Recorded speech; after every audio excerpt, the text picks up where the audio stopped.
Welcome back into Thimbleberry U. I am John Jagier, joined as always by Amy Walls from Thimbleberry Financial. Amy, good to be back with you. Jag, it is great to be talking to you today. I'm excited about our topic. So am I. One of the reasons I really enjoy doing the show with you is that we don't always talk about dollars and cents. We talk about the behavioral side, and yes, it all relates to money, but we branch out a little bit because I think this can be useful to our listeners, including today's topic, which my antennae went up when I saw it, and that is decision fatigue. Talk to me a little bit about the impact of decision fatigue. Yes. First, this is something that we are hearing more and more impacting our clients. It was interesting because at the beginning of the pandemic, people actually felt like it got better. Really? It was when we were isolated, and here in the Pacific Northwest, we were homebound for a lot longer than other places.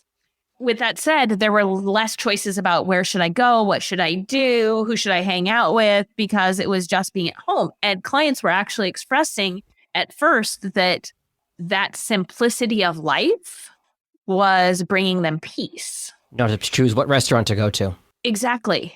And we had a whole podcast episode about that. I think it was the good side of COVID.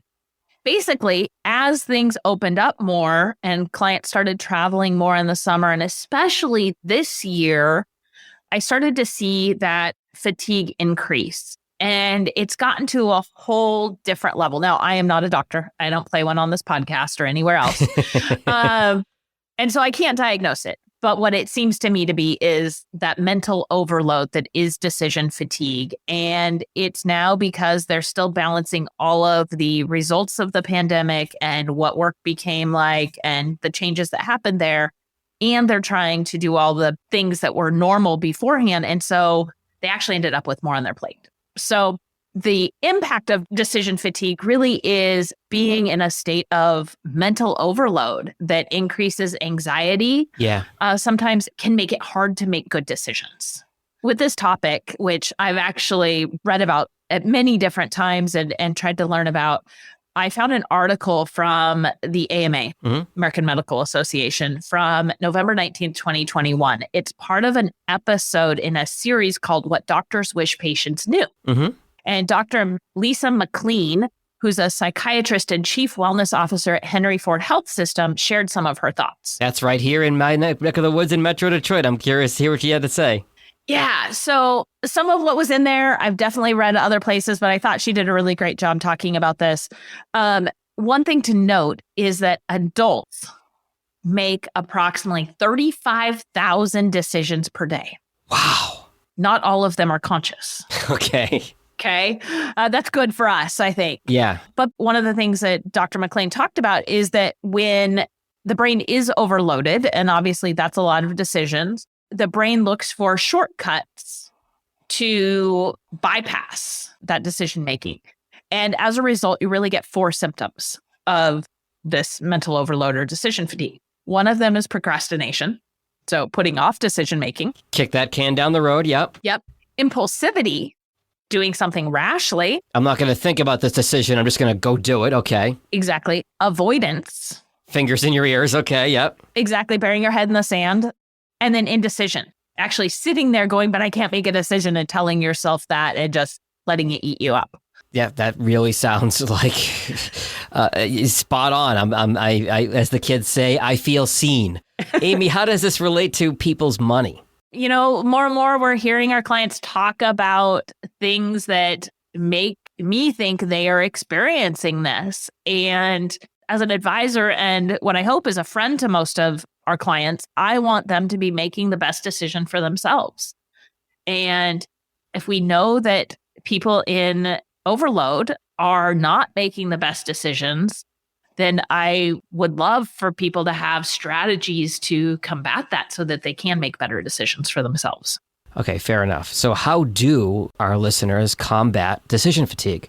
Before we go into that, let me share that Dr. McLean shared that fatigue gets worse throughout the day. And I think that goes without saying. We've probably all experienced that as we get tired. It's harder to make those decisions.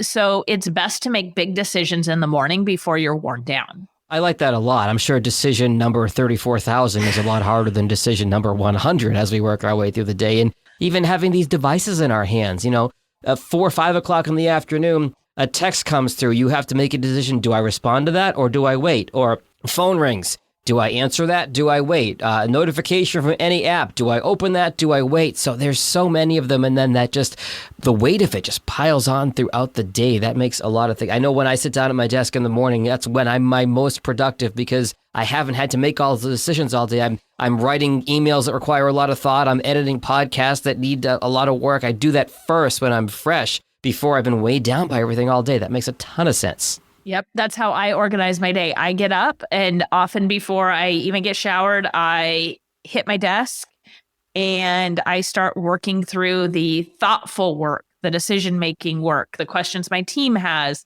evaluating things for clients that need to be done so that I'm not trying to do that after 3 or 4 appointments and have made lots of decisions. Agreed. So your question, though, was what are some of the ways to combat fatigue? And, funny, my team knew we were talking about this and provided me with a list of their ideas, thinking it might be helpful. So some of these are mine, some of these are theirs. Some of these also came from Dr. McLean and other things that I've read. One of the first ones, and I'm a big categorizer, is to make decisions reoccurring. For example, if you have a group of friends you get together with every so often, instead of it coming up, once a month, hey, where do you guys want to meet this Saturday? Are we still meeting on Saturday? It's just, hey, guys, we get together on the 3rd Saturday of the month, and let's just always pick one coffee shop so nobody has to think about it. Oh, I love that. So much easier. And I've found in my life for things like that, the get together actually happens more frequently. Because you're not expending the energy to figure out who, what, when, and where. Yeah, exactly. Another way to make something reoccurring, and this might be a little boring, especially for our foodies, and I know a lot of our clients are foodies, is meal planning. I may have talked about this before. I'm a bit of a geek. I think it's fair to call myself that. I could not handle the conversation about deciding what's for dinner. Ugh. I couldn't handle it. My husband couldn't handle it. And I couldn't handle the figuring out who's going grocery shopping and what we needed. So I have a winter and summer 4-week rotation of meals, dinners. It took me a little time to do, but gosh, it felt good. 4-week rotation. We know what we're eating and it ties to the ingredients needed for each of the recipes. So let's say Tuesday night, we actually have something we know we're going to go out for dinner. Cool. We've got the list right there of what was on Tuesday. So all the other numbers can change because we're not doing it. And so we can just literally pull out the list and be like, done. That is amazing. Probably the biggest, I won't even call it a fight, debate in my marriage relates to both of these. It's where do you want to go to eat tonight? Or what are we having for dinner tonight? And, I admit my wife does most of the cooking, but Saturday morning, she's like, okay, let's do the grocery list for the week. What do you want to eat this week? And it drives her crazy, but I'll say, I don't know, whatever. And she'll say, I can see your rage building because you're relating to this. I can see your face right now. But whatever you want to do. And we end up eating the same, 5 or 6 things and maybe 7 or 8 if we're feeling frisky and have more time to plan dinner. But I love that idea. 4-week rotations. Now you're talking figuring going out to eat 20, 25 different things. And boy, that would be a big help. And I may suggest that to her afterwards so she doesn't kill me in my sleep. I'll even share one of my spreadsheets. Ah. Yeah, no, in our house, I have a bunch of food allergies. I eat paleo. Mm-hmm. My husband is from Texas and likes his meat. My son is pretty much a vegetarian and also won't eat beans. And so I will eat beans, paleo plus beans. And so it is tricky to find things our whole family can eat. Usually we say 3 of us will eat together and the 4th person eats something different. Okay. But this definitely helps us know that we've chosen the things we can all eat and gotten them into the mix. Mm-hmm. Another thing around decisions reoccurring is clothing choices. So we all know Steve Jobs and he wore the same thing. Maybe you don't want to wear exactly the same thing, but decide at the beginning of the week what you're wearing or wear something similar. So Jag, often when we're recording, I'm in a sweatshirt. Mm-hmm. Hey, everybody, I'm human. I wear a hoodie as much as I can. And one of the things that I've found, especially now that I'm really working from home most of the time, is I need to get out and get a walk in between appointments.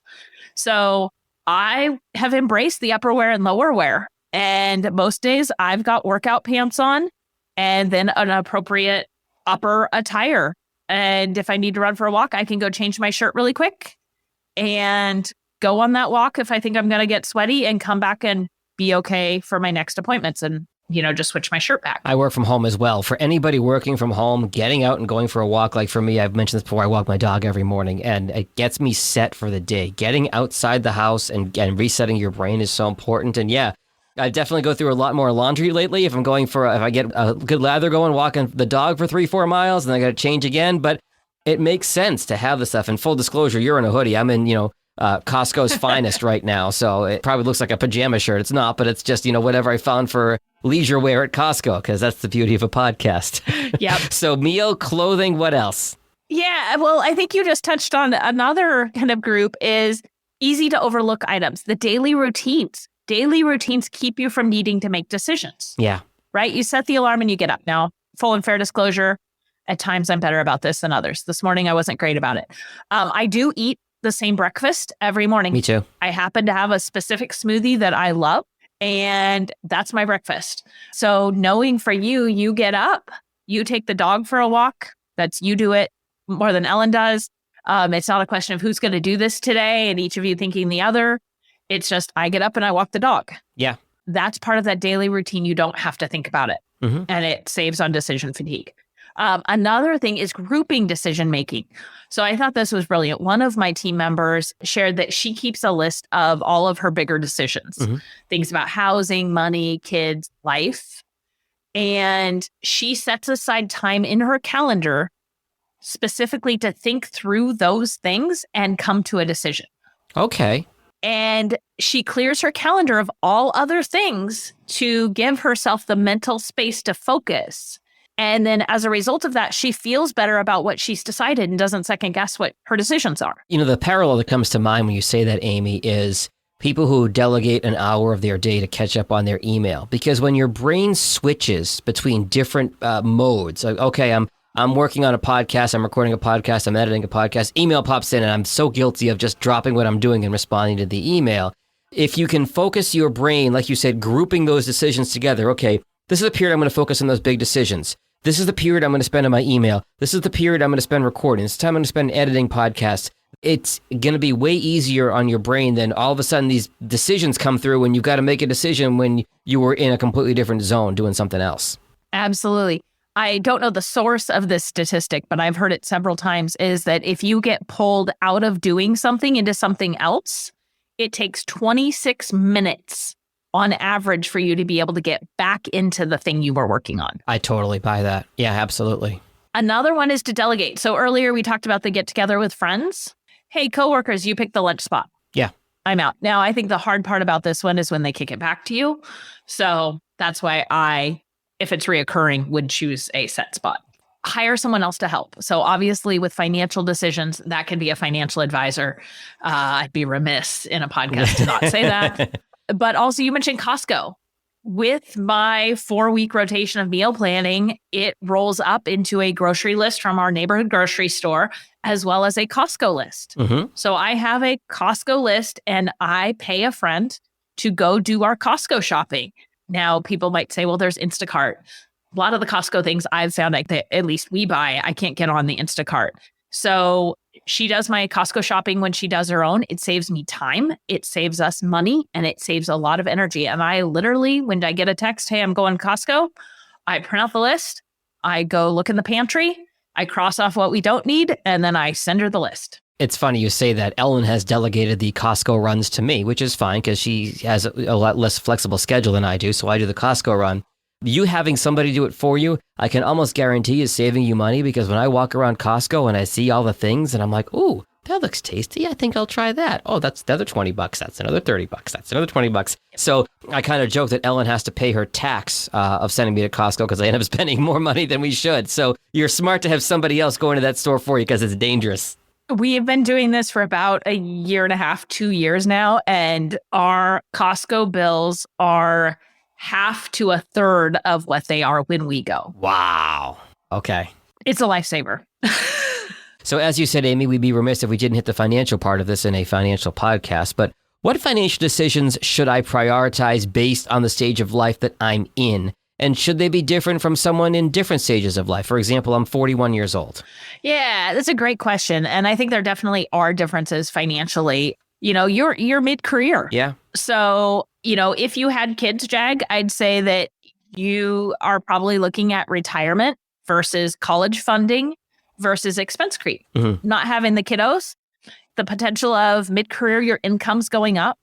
And if you've got your retirement savings happening, what easily happens is, hey, I'm doing well on retirement. I just got this pay raise, and expenses start to go up and proportions don't save. So I think there in decision making, right, and not delaying is to have a plan for where these next dollars go and to be thinking, if I get extra money, part of it does need to go to savings for other goals like retirement.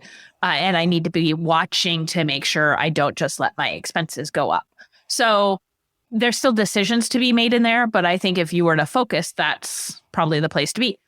Other people in different places, someone in their early career with small kids at home, it may be more important to focus on childcare costs and student loans than their retirement savings. Or maybe doing a little bit retirement of savings to do those other things. Someone close to retirement, it may be the difference between saving more for retirement.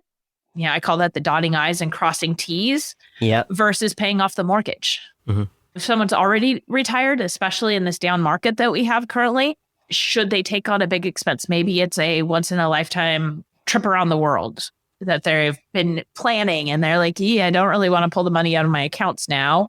Right? Maybe it's a year or two away, but they're already starting to fund that. So do I want to delay that a couple more years? Is now the right time or not? So I think this is a great question because each person's situation is unique, but there are different things that I think happen at different stages in life. Again, we said this in our last episode, and it rings true here. Everybody's unique situation makes that decision different. No one shoe fits all. It is so true. And that is why you need to talk to a professional that can really dig down and dig deep on your individual situation because no two are identical. Everybody's financial situation, I could joke, as a snowflake, because here in Detroit, I'm seeing the first snowflakes of the season today. So, Amy, if there is somebody listening that wants to come talk to you and your team at Thimbleberry Financial, how do they best find you? They can reach us online at thimbleberryfinancial.com or give us a call, 503-610-6510. Good stuff as always, Amy. We'll talk again soon. Sounds great, Jag. Talk to you then. Registered representative, securities offered through Cambridge Investment Research, Inc., a broker-dealer, member FINRA SIPC. Investment advisor representative, Cambridge Investment Research Advisors, Inc., a registered investment advisor. Cambridge and Thimbleberry Financial are not affiliated.